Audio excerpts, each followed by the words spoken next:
No.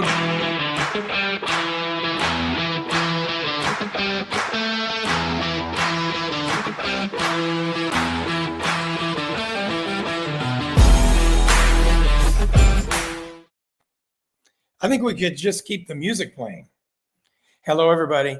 No, don't adjust anything. This is not Handsome Shawn. This is Chris Tripoli. I am his substitute today and happy to do so. I feel like a little like a replacement on the Tonight Show. The funny Jimmy Fallon is gone, and he has me doing a little replacement. We will struggle through.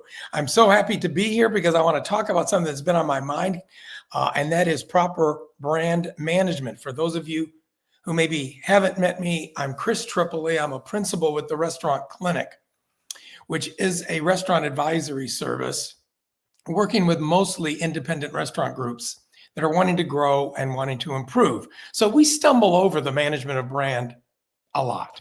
Before that, when I owned and operated my own restaurants, did we stumble over how to manage our brand? Obviously, and we needed professional assistance. In addition to that, I try to spend a lot of time creating content for restaurantowner.com, which some of you might know, maybe some of you are members of, or you may have clients that are members of restaurantowner.com.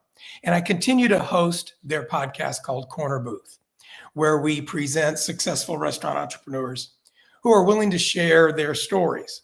And a lot of their stories are, of course, on brand creation, brand management. So why is this so topical now? I think a lot of you might be agreeing with me. It's hard to get through a week without having one or two phone calls with either another industry analyst, client, consultant, somebody in marketing that has a comment or an opinion on the very, very large, very, very public debacle that we saw with the Cracker Barrel stumble a couple of months ago. So this program is not to try to take it apart, present editorial, whether or not it was a firestorm of individual public opinion, some public opinion, and some outrage-driven bots. That's for another program to try to determine. The reason I think it's topical is because it asks the question, what can we learn from this?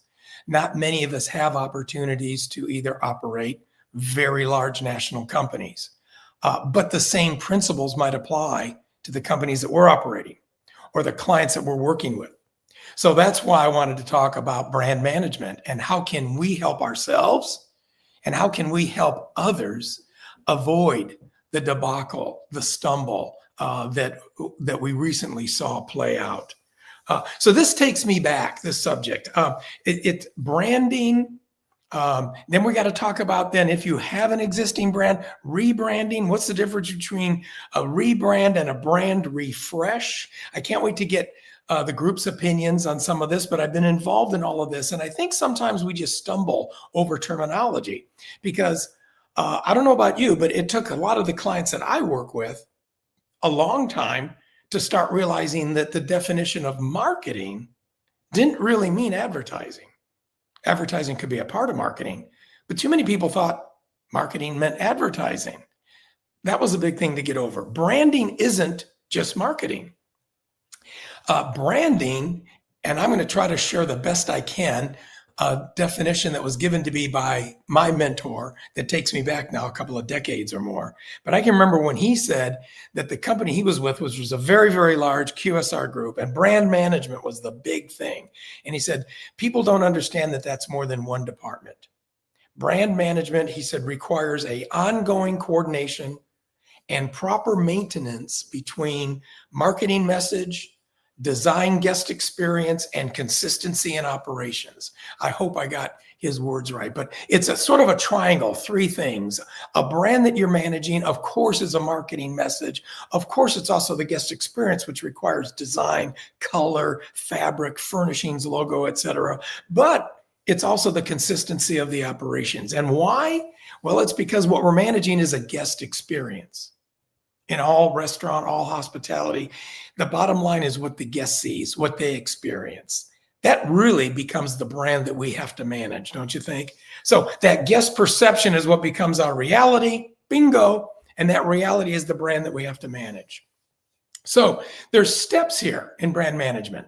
People talk about a long-term brand management, and I'm thinking long-term, well, gosh, if you're an extremely well-established company, what happens when you find yourself with withering guest counts? What happens when you find yourself with guests that are aging out? And this is creating lower stock prices.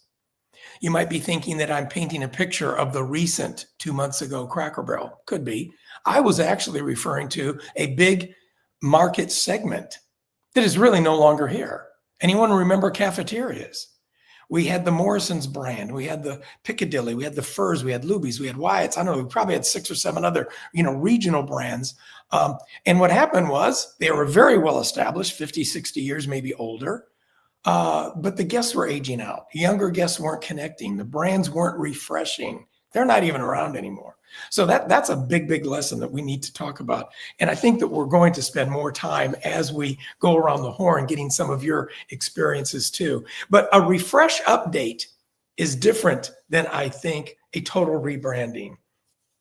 And I was lucky enough to have a really good conversation recently with a president CEO of a QSR concept, I think over 300 units, regional, been around a long time, 50, 60 years, that is talking about how they're refreshing their brand. And the process that they went through sounds a lot like the process that I try to teach the smaller independent operators that I work with, and that probably you do as well.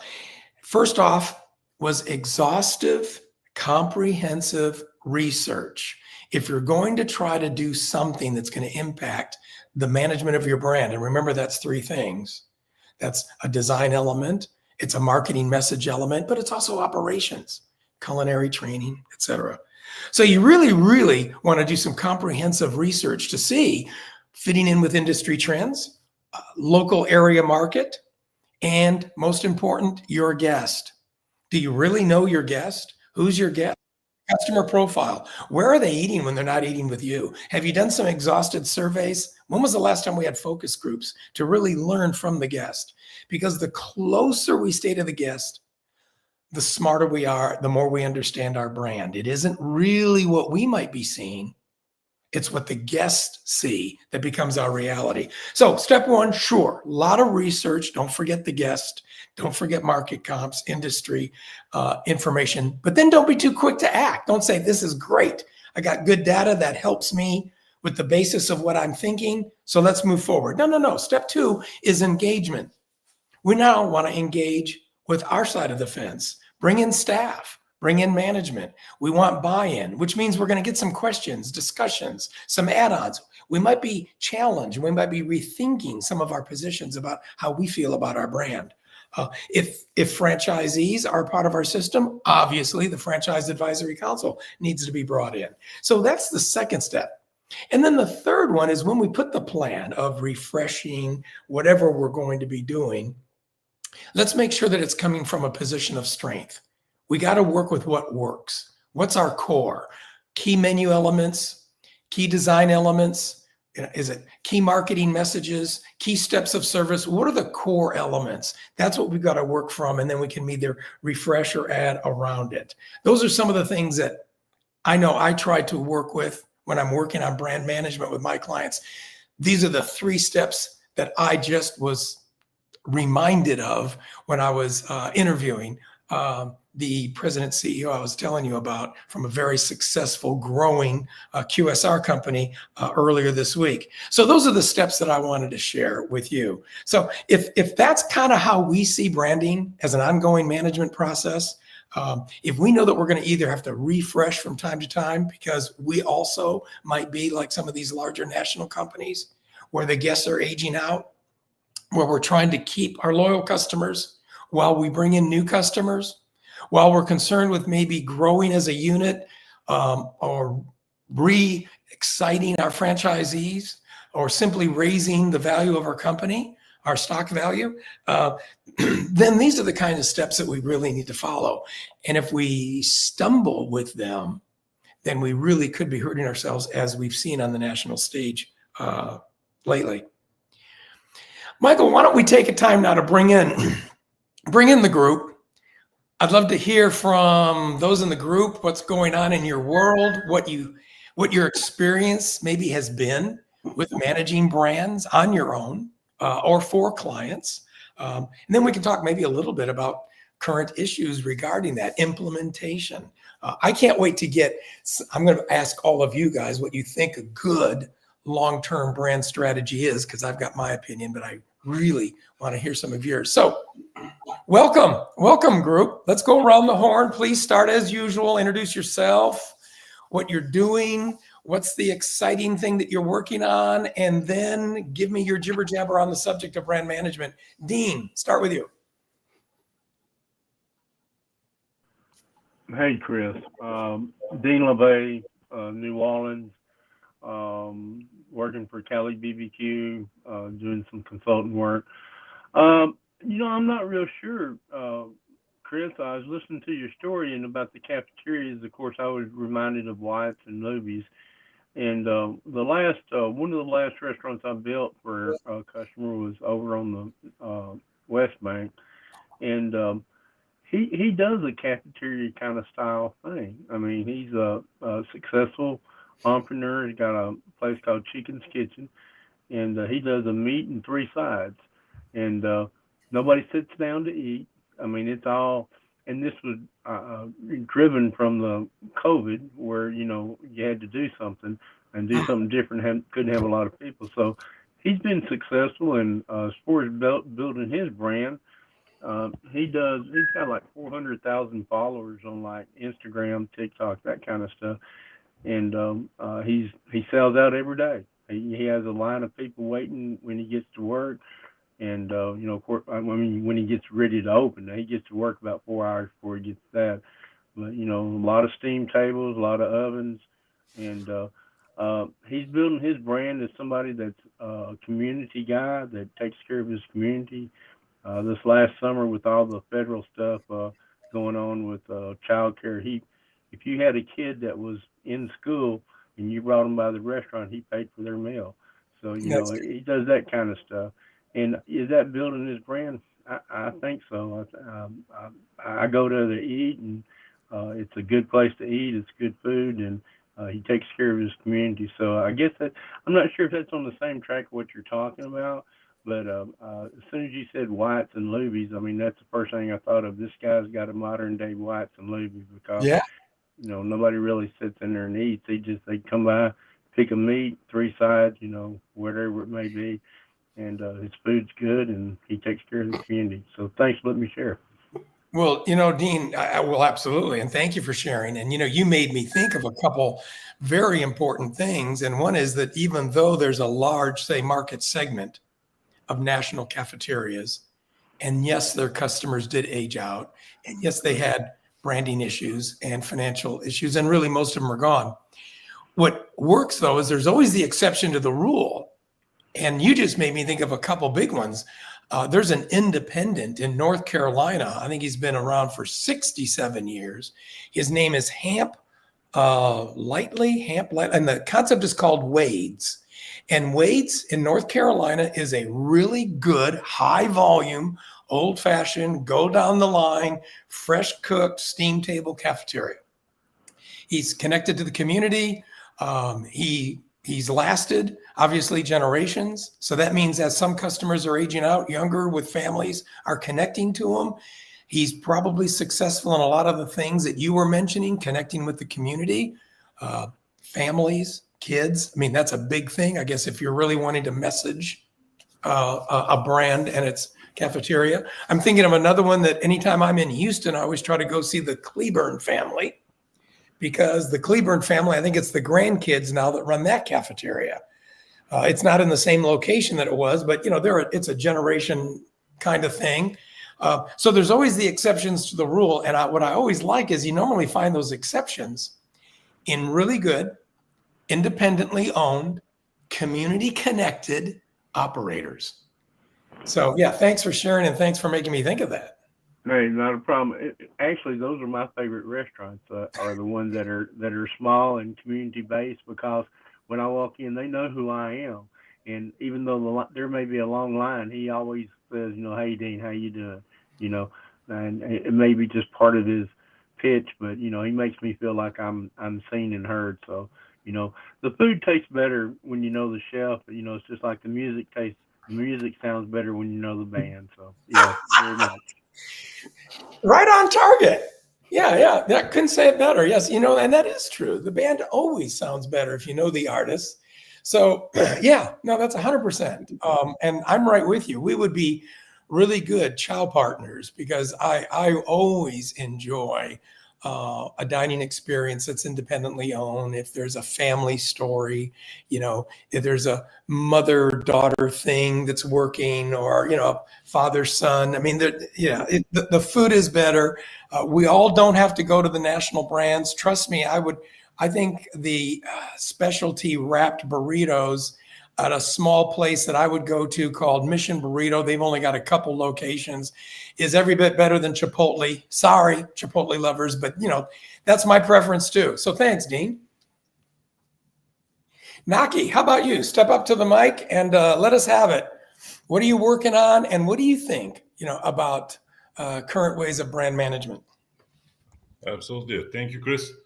So I'm a finance and operations professional, not so branding is not my specialty. I like to break things down into their components to better understand them.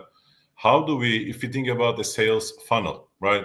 How do we bring people in? That's the first thing, consideration, and that's the who are we, who and why. Those are the two questions a brand should answer in my opinion. And niche positioning is critical to answer the why question. First is the who, which you outline very, very well. We need to know who we are appealing to. Who is our customer? Where are they during the day? Where are they during the night? What are they doing? What is going through their minds? And what are they looking for? Are they looking for value? Are they looking for an incredible, unique experience? Do they want to associate with our brand? Then, once we understand that, then we need to answer the why part. How do we fulfill their needs and desires? And there could be many ways of we can tell our story. I call this like stacking the niche positioning.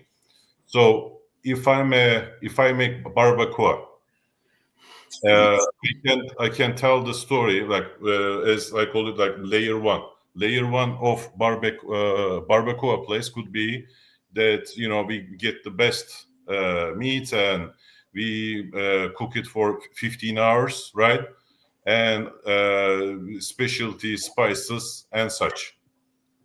That's basically like layer one. That way we distinguish ourselves from many other places that sell barbacoa, or somebody who's looking for a Mexican restaurant can think about us because we have established authority with our cooking methods.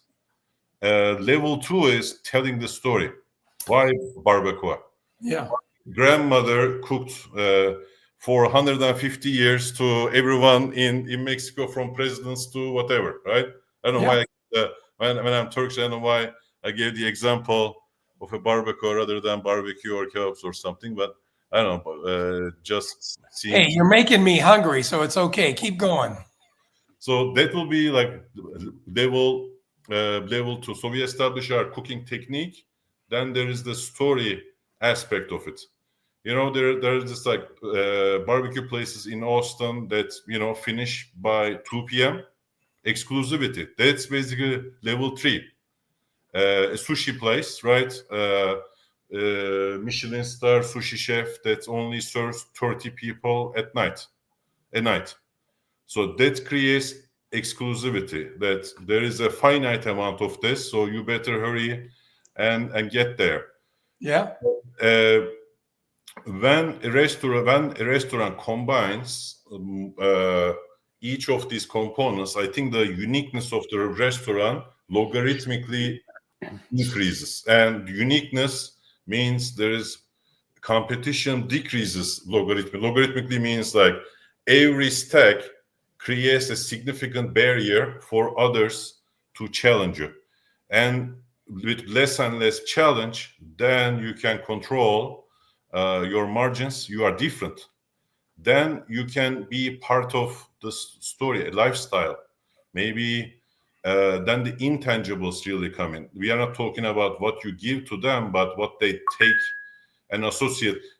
By being associated with the brand, that's the intangible value. I worked as a CFO for a very hot steakhouse brand in 2021 when Bitcoin money was up to wazoo. People wanted to be seen in that restaurant. I probably between two restaurant openings, one in Dallas, one Beverly Hills, I saw probably like McLaren's an entire 1 month of production in front of the restaurant, because that was the hot place to be. So Yeah. you get there, you get give the post it on Instagram. People know you are loaded, or people think you are loaded. So you are being associated with a successful brand, just like how people buy like Jeep Wranglers, Yeti, and stuff. Even though somebody may not ever go to a 3-day fishing trip, they want to be associated with that general idea of outdoorsy, cutting edge, all that kind of stuff. So I'm my world is the tangible, so that's why I'm fascinated by the intangible side of things when they really formalize and give power to the organizations. Thank you. Thank you. And, for a guy who started out by saying, this is not really my area. I know finance and I don't really, know this area. Went ahead and gave an example that I think described proper restaurant brand management perfectly. Because if I could revisit, the barbacoa and how you walked through the importance of the item, the quality, the consistency of them, the pricing, the messaging of the item. See, that to me right there is a perfect example of what I know larger companies are challenged by. And that's getting the marketing, the messaging to be consistent with the operations and culinary, but matching the marketing message, all hitting the same target, who is their correct core customer profile. So for the tangible, hitting the intangible, I'd like you to know that the people that are most successful at this are the ones that realize that managing their brand has to create a return on investment, which I know excites you guys that sit in those chairs that say finance. You go, wait a minute, ROI, hello. Yes, because when there is, say, brand management, there's a plan. And when you want to implement that plan, you've got to be able to say, how is the design that's going to be refreshed? How's the culinary that's going to be, improved? How's the atmosphere, the guest experience going to be modified? How's that going to come together? At what cost? And then what am I going to be getting over the years out of that cost? What's the return on investment? That's why some of the smartest companies are the ones that will come up with what we call a core brand refresh. These are the key core elements. But then they're flexible depending upon the market, location, customer profile, revenue, to say up or down the actual cost of that refresh to match, the economics there. You made me think of all of that. So it's good having finance injected into marketing messaging and brand management. Thank you, man. Thank you. Laura, welcome. Thank you. Let Good us to have be it. What are you back. doing and what are you thinking about this? Okay, well, my name is Laura, and I believe showing up is 80% of success. And when we show up consistently, we're unstoppable. And for business, I'm in the business of showing up for my restaurant clients and bringing friends. By friends, I mean 21 million expense account diners who are looking for great restaurants when traveling for business, for dine-in, carry-out, catering, and private events. And last week, I had the incredible privilege of showing up personally in Paris, France. And it was my first time visiting Paris. Oh, wow. It's been on my bucket list for 20 years, I'd say. I've been saving up. And I discovered a chef in New York City, Chef Alain Ducasse, or Ducasse, as they told me how to pronounce his name. And he had a restaurant in Manhattan called Adore in the St. Regis. Back then, as many of you know, I was national sales manager for a huge radio group in Los Angeles. My job was to ask my advertising agency buyers in New York City, which Michelin star restaurant haven't you dined at yet? That's where we would go. And this restaurant, Adore, was on the top of the list in New York at the time. The restaurant closed in 2013, and at that time I said, I have to get back to experience that dining experience again, and I want to do it in Paris, France. And I was able to do that last week. I dined at a restaurant called Benoit. It was impeccable service. It didn't open until 7 p.m. and I was so excited that I showed up at 6:50 and I tried the door and it was closed, and the service staff was looking at me like, who is this person trying to eat dinner at 6:50 p.m.? You silly American. And they were so kind and so gracious. Like I said, service was impeccable. The tablewares, the glassware, every little thing was perfection. This, from a marketing standpoint, this brings me to a couple ideas that I'd like to share. One is, I've been doing this thing called guest acquisition for a few decades now. And one of the books that I started out with reading was called The 22 Immutable Laws of Marketing by Al Ries and Jack Trout. I recommend that book and stand behind it to this day because it's everything we're talking about. And 3 of the top laws were: be first in the marketplace if you possibly can. And if you're not first in the marketplace, be the first to talk about it so that you're first in the mind. It's better to be first or thought of as the real thing or the authentic thing than it is to even be the best. So you gotta be first, and then try to own a word. And that's something that Shawn and this group talks about a lot. We want to figure out, what is our word? My word is 2 words: business dining. That is everything I'm excited about talking about here on LinkedIn. And I have put in a lot of time to become an expert in business dining over the last few decades, personally as a business diner, someone that's entertaining clients, and also in just interviewing my corporate and government clients about what are they looking for when they're selecting a restaurant. How can I share that with my restaurant clients to give them the best chances of success? And what Naki said about how do you win at this game? It's know your product, your product or service inside and out. Be an expert in your product or service. Be an expert in your competition. Know who else is doing it. Know their business better than they do. And know your customers. Know what they need. This week in Paris, I mean, the restaurant scene will blow your mind if you haven't been. And I know many of you have. Christian, I assume you've been. How many times have you been to Paris? Actually, I got married in Paris and I worked in Paris. So. Okay, so you could give us a master class on the dining scene there, but it's just incredible. And being first in the market, I was fortunate to dine at a restaurant called Cafe. I think it's called Procope, and it was established in 1686. It is still absolutely packed to this day. They are still providing absolutely excellent service. The food was insane.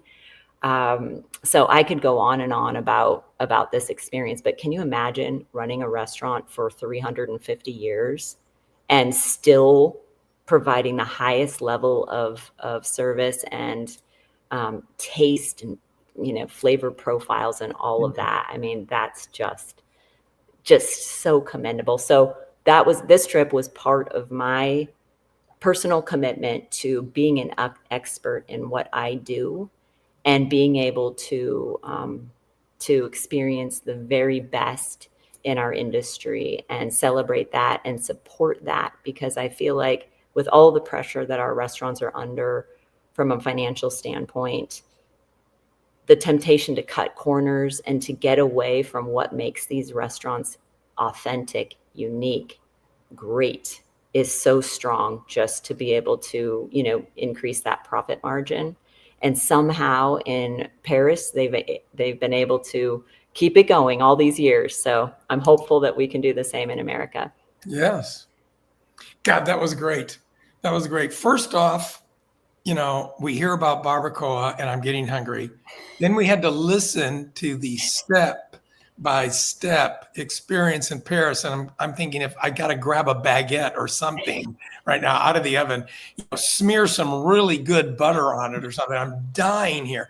If the next person now is going to take us to Spain or something and drool, but by the time we get done with this, it's going to be incredible. But hey, I've got two comments. You made me think when you mentioned how important it is to know your product and service. Impossible to properly manage a brand without that. And yet too many times I've met people that sort of have their opinion, have a vision, but they don't really know the ins and outs of what they're doing. Wow, cardinal rule breaker there. But knowing your competition, and I want to tell you, years ago, it's kind of an interesting way I got introduced to that. This must have been at least 12, 13 years ago. I was working with a restaurant group, and their marketing specialist was planning their next routine customer survey. And they were talking about seasonal things that they were looking for. They had a really good established clientele, excellent mailing list. So they were staying current. But I love the question that she moved right into the middle. And the question was to please list the 3 restaurants that they go to regularly when they're not dining at, obviously, this one. And I said, that's interesting to know your competition, where they're spending. And I remember what she told me. She says, most people don't realize that's the most important answer. We've got 12 different questions. The most important answer I put right in the middle, so people kind of overlook it. But the more we know about where they are, how much they're spending, what they prefer to do when they're not at our table, the more we can plan menu, pricing, marketing, promotions, etc., because we know more about their habit. And I thought, boy, oh boy, trust me, I hadn't forgotten about that one. And we've done it with every single client since then, so that they know more about, their customer as well as their competition. Good points. Thank you. That's great. Thank you. Hey, here's 2 more words. You got the 2 words, business dining. Now, correct me if I'm wrong, but don't we have 2 more new words like tax deductibility? Aren't we getting more tax deduction now off of our business dining, or am I just making that up? We definitely had a boost in tax deduction during the pandemic, and it did expire. There's still, a great tax deduction, but I think it went to, I don't think it was all the way up to 100%. I will get back to you on that, Chris. I think it's very important that we all, politic our way to get that sucker back to 100%.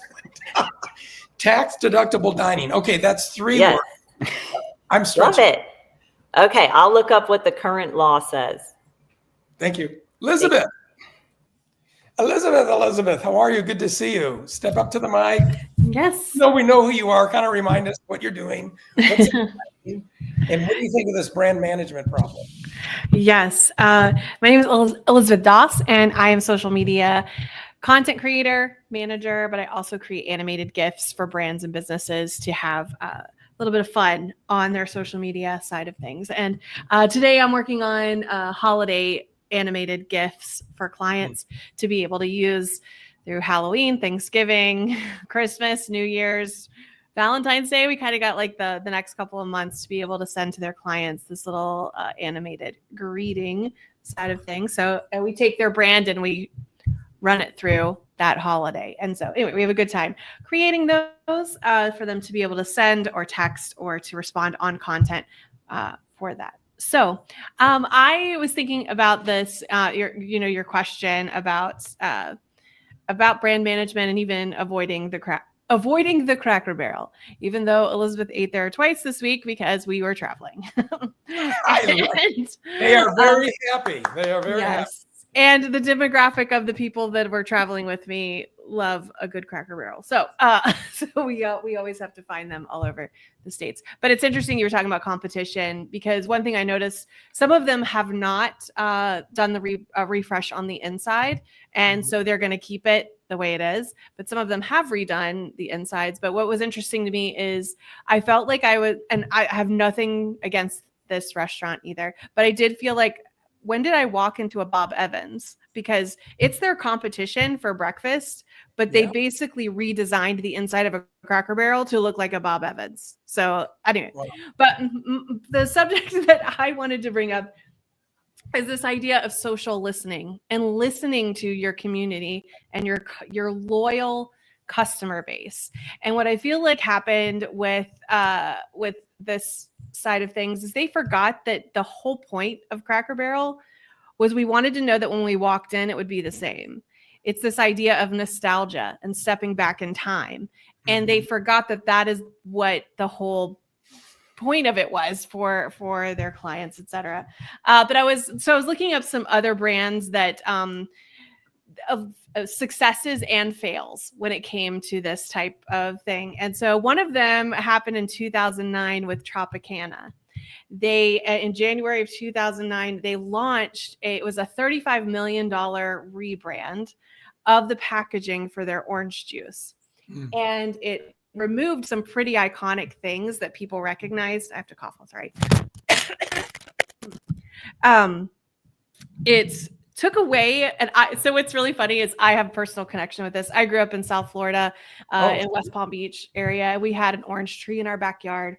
And so at Christmas time, I would get cheap candy canes that still had like the holes in them, and my sister and I would like stab the oranges. We had the ugliest oranges in the backyard, but they tasted the best. They were not cute, and we would pretend we were the Tropicana commercial from the 80s where the lady is drinking out of the red and white straw that she just stuck into the orange, and I remember, yes. She would drink out of it. And so we would do this, but with candy canes. So that was like our Christmas in Florida was drinking orange juice out of a candy cane in the backyard, pretending that we were models for Tropicana. But in 2009, they removed the orange with the red and white straw. In $100 million in revenue. Whoops. Within 2 months, they saw a 20% drop in sales. Wow. Because people did not recognize the package. They just thought, oh, they're not selling Tropicana anymore. And so within 2 months, they returned to the original package. And to this day, 2025, because I just double checked, they still have an orange with a red and white straw on the cover somewhere. Because they're like, we want our community that has purchased this for years to know this is the same product, that you're going to get the same great service. And so that was another one of those fails but it not fails in the sense of like it completely failed, but it was actually a success because they were paying attention and listening and watching those numbers. So I do think that's a huge part of this is that paying attention side of things. So another one that did this really well is Dunkin' Donuts. Yeah. They were through the 80s, 90s, as well as Dunkin' Donuts. It was the place that you went to get the donut, like waking up, I'm making the donuts. They were never afraid of it. Time to make the donuts. Time to make the donuts. Time to make the donuts. But they recognized that the shift in just a breakfast place, which they've done well, but recognizing they needed to tap into the coffee culture. So while Dunkin' Donuts did serve just like a cup of coffee, they have now developed this whole barista, type thing. They did rebrand they dropped the donuts from Dunkin'. It's just Dunkin' now. Everything runs on Dunkin', it's that whole thing. But they're also not afraid of having celebrity endorsements, like Sabrina Carpenter has her own strawberry flavored drinks now, and like Ben Affleck got into it too, with some of the Super Bowl commercial type stuff. But they're like the weird step cousin of like Starbucks and some of these others, where people know that they can go and get a consistent cup of coffee or a consistent coffee flavored drink at a reduced price from what they're going to get. A lot bigger cup of coffee for less than what you're going to pay for the tiny one across the street. And so they have cornered this part of the market, and there's people that are dedicated to even producing their own K-cups and their own coffee that they sell in stores and stuff. So anyway, they stepped outside of just making the donuts to making sure that they were growing with the audience that they had. And my last one really quick, because this one is like this in the last couple of weeks, I've seen this pop up. And Anthropologie, which is a nicer clothing store, home decor, like, that type of stuff. It's but really a cool store. One of the few Really that cool. I will go to with my wife because I have fun. She'll walk around and go look at stuff. They've got all these funky dunky reading glasses. I'll try them on. I grab some books. I sit on their furniture. I can entertain myself for an hour and a half. So I like that store. And I love that every Anthropologie store hires a creative to redo the front window. And so they get to explore sculptures and decorations, all these things. And so there is a position that is just an artist who creates window decorations. So I think it's fascinating. Yeah. But there was on TikTok and on Instagram that started popping up, there was a big old prank that people were doing, that they would go and find a rock somewhere out in a park or in their backyard, and they would bring it in and place it in their home, and then create a fake like price tag from Anthropologie and stick it on the bottom of it. And so their husband comes home and is like, why is there a rock on the table? Oh, they're selling these at Anthropologie now. And like, take a look, and like they pick it up, and it has like a $750 or $1,000 price tag on this rock. And their spouse is like, are you kidding me? You bought a $1,000 rock just because it had Anyway, Anthropologie, knowing that this was a part of what was going on, got in on it. One of the first people that did the prank, they contacted them and set up a prank in the store where they created a display of rocks that had price tags on them. So when she comes, she could bring them in and say, no, look, they actually do have these rocks. Like, anyway, it became this whole big thing. Why am I saying this? Because there's this idea of making sure that you're paying attention to the social side of things. What are people saying about you when you're not in the room? How are people interacting with your product? How can you, without bending over backwards, say we see you and we're connecting in this way? And so I just think that's super fascinating. So it's that idea of social listening, paying attention to it. And something Shawn has taught me on this, and I've done it for myself, and I highly recommend it for others, that you can go to Google Alerts and turn on alerts about your business or about your clients' businesses or other things, where you can see if you're being mentioned somewhere. Like, Anthropologie obviously was getting tagged in these things and they were watching that side. But if there's any news articles or anything else that in not just your business, but in your market or in your niche, so you can stay up to date and pay attention to kind of what is going on in that. So set up Google Alerts I have one for my name, which is interesting when you get the obituaries. Oh my God. And match your name. Google Alerts, Elizabeth Doss. By the way, she had a great life, you guys. It's always fun to go and read those. But just setting up that information. Anyway, so make sure you're listening and knowing who your customer is so that you don't accidentally estrange them, like we've seen. Anyway, back to you, Chris. Thank you. Well, you probably know this. You've probably been told this before. You are a joy to have a conversation with. I love your conversation. And by the way, your points are right on target. Again, I just think that although we might be working in a world of smaller businesses, we might be consulting with regional growth entities, or we might be working on smaller chains. Learning from these really, really large examples, these multi-million-dollar planning things like Tropicana that maybe didn't go right, but they did switch.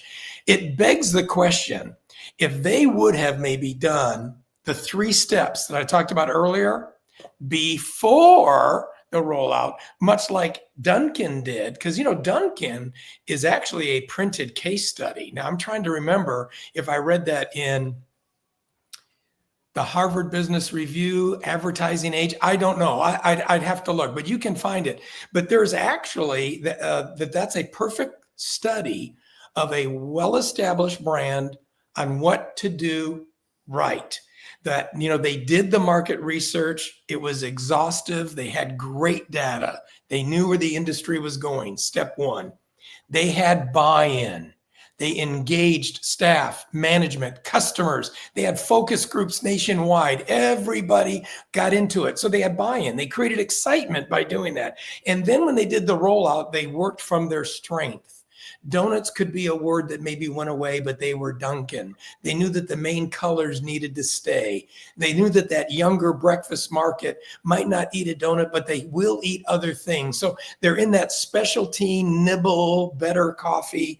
And, they did the 3 steps correctly. Unlike Tropicana that, it was, instead of doing sort of a, get ready, get set, and fire, it was fire, get set, get ready. And they learned, maybe we should have done better research because we would have left in some of the logo and the design. But anyway, good points as usual, and wonderful stories. Christian, please give us your input. What are you doing, and what is brand management in your viewpoint? First off, thanks for letting me go last. I have 4 pages of notes, so thank you for that. And it's always, for me, this is amazing. And I think that's the beauty of all of this, having finance, operation, everybody on here. It's just really the beauty of that, because somebody smart once said to me, make sure you're the show and not the commercial. And I've heard that. So again, my name is Christian Fischer. I own a company called the Fischer Research Group. And for us, we're doing a few different things. And we pivot. And what we spent most of our time on is that we turn experts into authors, because that book brings really valuable business and not just bragging rights. And that's for us where we focused on, because if you do a book right, a book isn't just a moment, it's a long-term positioning play, which in my opinion fits perfect for this, because it's a really great way of marketing. So for me, first of all, I loved this conversation today. And this morning I had a podcast. So I also, Shawn talked me into a podcast like he did everybody. He does everybody. Yeah. And I told a story this morning because he said to me, Christian, you need to do a podcast. This is a good girl. What else you got? And then so it was on a Friday. A Monday, we had our first episode out. So now we 250 episodes, something in. Thank you. Wonderful. We have just shy of 150,000 followers. It took on a life on its own. And so we're doing 2 things. So we interview somebody amazing on Monday. And on Friday, I talk about the things I go through, my clients go through, or what we jointly go through. And I found that the Friday thing actually brings more people in. And today I had an amazing conversation with somebody, and I leave it up, you guys need to listen to it. But he said to me, he made $2 million a month and flew private, had everything, and lost it all. That he went to somebody and borrowed his bike. And he built this new organization, just absolutely inspirational. And for me, what this is all about, long-term brand management, is exactly what he kind of went through. And so for me, I break it down into a few things. And by the way, Chris, your conversation before this was awesome. I took a page of notes. And, even what was said here from finance, by the way, he's amazing in finance. If anybody ever needs a finance person, he's awesome at it. For me to see this all the way come full circle really kind of kind of hits home, because for me, the first thing I tell my clients we work with, make sure you don't become a Cracker Barrel, because rebranding is more than a logo change. And there's so many companies do an amazing job with a logo that don't do any research. Right. And because for me, that's a problem. And I work for a company where we did an amazing job with a new logo. It really didn't change anything. And so for me, that's what's also for me different with a book, because a book captured the shift of a permanent format. And that's for me was always very, very important. The second thing we talking about Cracker Barrel, nothing against Cracker Barrel, because in that category, I put Friendly's, Chi-Chi, Old Country Buffet. Do you know that?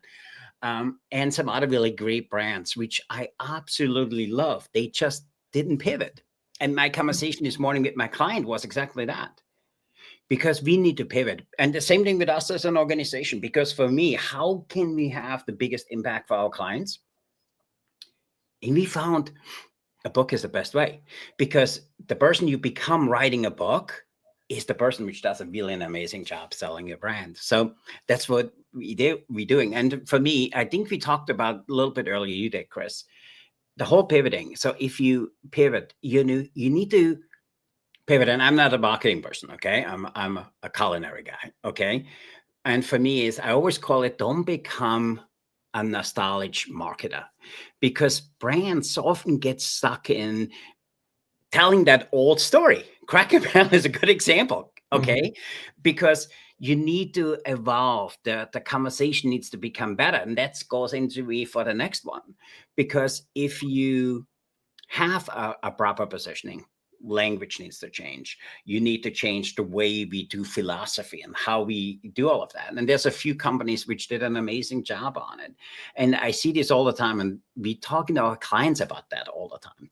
And then for me, I love what Elizabeth said earlier, because for me, social media is now interest media. And it's the same thing with marketing around restaurants. The short-term thing expires, and there's so many great brands out there we struggle with on, a clear strategic, I want to call it long-term plan or whatever you want to call it. I think you need to reshape the market and the way the market sees you. And that's for me a big one, because I drive by Boston Market, and I love Boston Market. That's a tough one there to see. Ouch. Yeah. And that's for me, they had an amazing product, just never told the story right. And for me, I go back, the reason we focus with our clients on books today, because a book is a pivotal signal for them, because it shows new offering, new audience, a new direction. And it says, hey, this is where I'm going. And it makes it really clear for the client, hey, this is where I want to go to. So for me, if I wrap it all up and I have the whole Cracker Barrel, by the way, we don't have a Cracker Barrel where I live, Elizabeth. Maybe I need to go to Florida. I haven't been to Florida in a while. We have some restaurants down there. But Cracker Barrel was amazing. Old Country Buffet was amazing. I think they needed a little Naki, a little financial hit. I think they needed a little Laura. I also think they needed a little Lisa, and maybe a little bit of Dan, and then, you, Chris. Because for me, if I go back, the reason I think this format is so powerful is because you have those different people and there's different opinions and different viewpoints. And for me, I think the hardest thing, and if I need to wrap it up in one thing, don't get stuck in what I used to do. And my conversation this morning I had on the podcast, Yeah. exactly that. Made $2 million a month to a point that he had to borrow somebody's bicycle, lost his family, lost everything. And he's rebuilding. And what he's rebuilding is absolutely amazing. And for me, that conversation, I see restaurant brands making the same mistake all the time. Just pivot. And the customers will tell you what they want. And Laura said it perfectly earlier. They And will. Laura, if you've been to Paris, you need to go to Austria. Okay. Oh, so much nicer, so much better. There we go. There's the next trip. So if you go to Vienna and Salzburg, it's just much better. Language is so different. But the great thing about all of that is, Laura, you spot on, because when I go back home to Europe, doing restaurant is a job. It's not something, oh, I just do this because I make money. It's my career. And that's the pivoting point. Laura, you said it right. Everything was perfect. The cutlery, the way it was set up, the staff and everything else. And I think that's the difference. So if I bring it back to what we're talking about today, pivot, listen to your customer and do better than anybody else. And the reason I come on is I want to see what all of you guys do. And I do it just a little bit better than you. And that's the way it works. So Chris, I appreciate you having me there today. Absolutely. God, no, are you kidding? Those fantastic points. And thank you. Thank you you made me think of a couple of things while you were talking that I also was a major fan of Boston Market originally. They had a really good thing working. And, if you study what happened there, you realize they actually paid money to market a direction that lost them money. Now, I know our finance person is waking up there because he would want to run down the hallway and say, excuse me, the CFO is going to smack market and throw him out of the window, because there was no exercise in return on investment. The storyline there was that they already were very good at what customer they had, the dine-in, the counter service, but they knew that they were in markets that could be convenient for drive-throughs if they had more of that value meal. And so what they wound up doing, do you remember that Carver promotion? Yep. I remember the Carver. I was a big part of that. We were working on an airport project at the time. They were one of the brands that was interested in a location thing. So we learned a lot about what was going on. So when a company is in multi-states and they're going to roll out something with the menu, there's a lot of time and technology, there's equipment, yep, training, millions of dollars to roll this out. And what happened was they did not bring in additional guests. All they did was entertain their existing guests by selling them something less expensive. So they paid millions of dollars to reduce revenue by 10 to 15%. I mean, it was incredible. So this all goes back to that story that, yes, there is a system if you're going to manage your brand. And I don't think you can go very far if you don't research exhaustively, convince yourself that you really know your customer. You know your customer very well, and you understand where the industry is going so that you can see how you're going to fit in. Mm-hmm. Fitting in goes back to that point that Elizabeth was making. Why would you want to spend some money and wind up confusing the clients because you're looking like something else? Being similar is one thing, but holding on to the point of difference is another, which is why most of the experts in this, the people who are running restaurant companies that are doing it well, will say that you always work from your strengths. So before you're going to rebrand, before you're going to refresh, you've got to realize a few things. And one is that definition that it's a coordinated effort, marketing message, design, ambiance, experience, and the culinary, and the menuing, the operations. It's a triangle, and if you don't have all three involved, we're probably going to trip. Hey, this has been a ton of fun. Now we get to go around the horn, and let's see if anybody wants to share a tip, maybe a takeaway. Is there any homework you just want to smack yourself? We're gonna go around the same way. Dean, you get started. Great show, Chris. Input from everybody. I really, there's nothing I can add to it. Everything was enjoyable. I couldn't keep up note writing fast enough, so I'm just going to have to rewatch the replay. So listen, thanks for having me. Well, thanks for being here. Okay. I like it. Naki, where are you? Your turn. It looks like I'm in heaven or something with my camera. It was a great bit of fun listening to everyone, Dean, Christian, Elizabeth, Laura, and you, Chris. Everybody had incredible contributions today. Just like you said, looking at this holistically is the best way to do anything. I have gone through rebranding on the fintech side. Over there, things are more intangible, less tangible, right?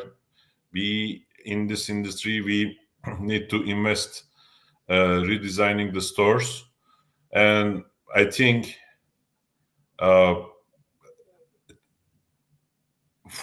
if there is one thing that we need to spend more time analyzing, testing, and it's basically this. I don't think like rushing into rebranding makes any sense, because like one of the brands that I worked with, they also had a fast casual burger brand, and like they, to make it modern and different, they used a lot of stainless steel, and apparently that didn't resonate with the audience, who found it like cold and kind of like laboratory like. All of these things really like add up to like a complete picture, and that's what really sets the restaurant up. That's what I'm trying to say is that I always give this analogy: restaurants are like tech companies, especially the QSR. There is basically few industries that you can have like one today, 10 in 3 years, and 1,000 in 25 years. Think about like Shake Shack, right? So you need to nail it down. That's why it takes significant bit of brain power, analysis, understanding multiple components to actually be successful within the restaurant. Good tip. Good tip. Take your time, be thorough. No need to rush. All rushing normally does is encourage missing a step and wasting money. Thank you. Yeah. Thank you very much. Thank you. Laura, what's your tip or what's your takeaway? Any homework? Yes. Thank you, Chris, for hosting today, and everyone for being here and sharing. I learned a lot. And Chris, I wrote it in the comments, but that 100% tax deduction was something during the pandemic, 2021 and 22. But the standard deduction, if you are ordering food and beverage from a restaurant and you're a business, is 50%. So make sure that you are dining out. And I mean, 50% is pretty darn good. I'll take it. I'll take it. Yes. So my personal homework assignment, I'm going to set up alerts for business dining, my name, and DeNova. So thank you for that, Elizabeth. And I'm also going to talk to you, Christian, about what I need to see in Austria and Vienna. Thank you. You made my day. Oh, that's nice. That's nice. I know. Maybe we just need a field trip. Oh, we need to get Shawn to put this on the show, on the road. I love where you're going with that, Chris. Yeah, we could do this. A road show. I like it. Elizabeth, what's up? Tip, takeaway? Yeah, it'll be digital hospitality on location, Austria. I love it. Christian, my question, homework assignment is: what is the name of your podcast, and where do we find it? The Disruptive Chef. Okay, awesome. Thank you. Thanks so much for leading us today, Chris. I'll hand it back to you. Okay, thank you, thank you. Disruptor Chef, we've all got to take a listen. Okay, and to the disruptor, Christian, any tips? I have two things. Somebody wise once said to me, make sure you the show it, not the commercial. Okay, so that's for everybody. Now, and for me, today's conversation actually drove something home, that relevance is a choice. Okay, brands that last are the ones which are willing to outgrow their own history, and that's for me my takeaway today. And that's a good one. That's exactly right. That's the long-term really success. This has been a lot of fun, and there's been a tremendous amount of reminders to me that have come from examples that you've given, stories that you've shared.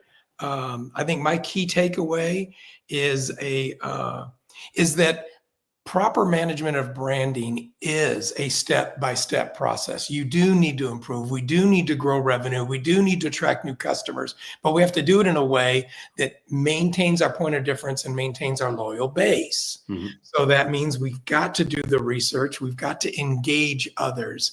And it also means that we've got to not forget that triangle. If we're going to think that this is just marketing and a message, but it's not going to be followed up with operations and culinary, we're missing the boat. And so those are kind of my reminders. My homework assignment is immediately after we get off the air, I am running down the street to this French bakery to get a baguette, a couple croissants, and have lunch. Thank you very much, Laura. That's awesome. Hey, Michael, I think we're done. You were awesome. the great work. Yeah, if you want to wrap it up, anything else you want to say, Chris? If you're good. Well, You can roll. this has been wonderful. Yes, no, thanks to everybody. That's all I want to say. Thanks to everybody. Good input. Thanks for coming. Really appreciate you giving me the time. Really appreciate all of the opinions and the input. This is a wonderful group, and I'm looking forward to next week. Thank you very much.